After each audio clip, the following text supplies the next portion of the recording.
നമസ്കാരം. വാർത്താ ദിനം ആരംഭിക്കുന്നു. ആദ്യം നോക്കാം പ്രധാന വാർത്തകൾ.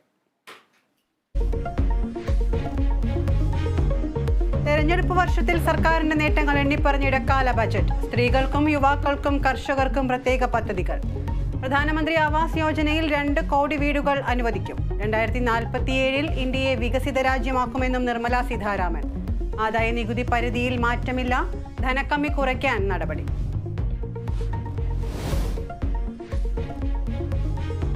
സംസ്ഥാനത്ത് റെയിൽവേ വികസനത്തിന് 2744 കോടി.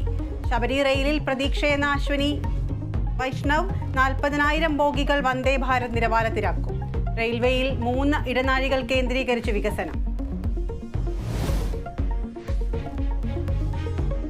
ചരിത്രപരമായ ബജറ്റെന്ന പ്രധാനമന്ത്രി. മോദി സർക്കാരിന്റെ യാത്രയയപ്പ് ബജറ്റെന്ന് സമാജ്വാദി പാർട്ടി. നിരാശാജനകമെന്ന DMK. പഴയ കാര്യങ്ങളുടെ കോപ്പി പേസ്റ്റ് മാത്രമെന്ന ധനമന്ത്രി KN ബാലഗോപാൽ.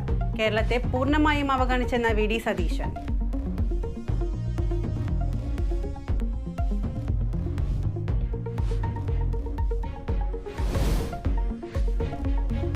പോലീസുകാരുടെ മോശം പെരുമാറ്റം ജോലി സമ്മർദ്ദം മൂലമെന്ന് DGP ഹൈക്കോടതിയിൽ.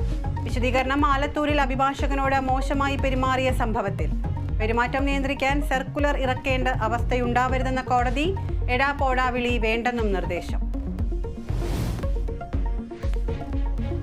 മുഖ്യമന്ത്രിയുടെ മകൾ വീണ വിജയന്റെ കമ്പനിക്കെതിരെ സീരിയസ് ഫ്രോഡ് ഇൻവെസ്റ്റിഗേഷൻ ഓഫീസ് അന്വേഷണം. CMRL-ഉം KSIDC-യും അന്വേഷണ പരിധിയിൽ. 8 മാസത്തിനകം അന്വേഷണം പൂർത്തിയാക്കാൻ നിർദ്ദേശം. CBI-യേക്കാൾ വലുതല്ലല്ലോ എന്ന് MV ഗോവിന്ദൻ.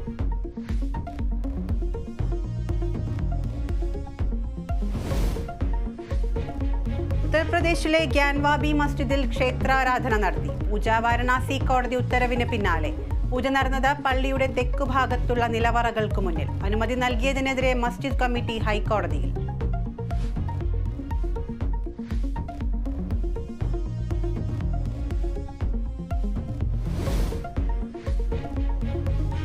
കരിയറിലെ ആദ്യ ഹൊറർ കോമഡി ഒരുക്കാൻ പ്രിയദർശൻ.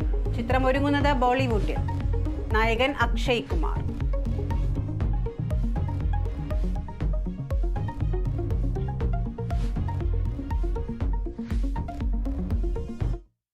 ഇടക്കാല ബജറ്റ്.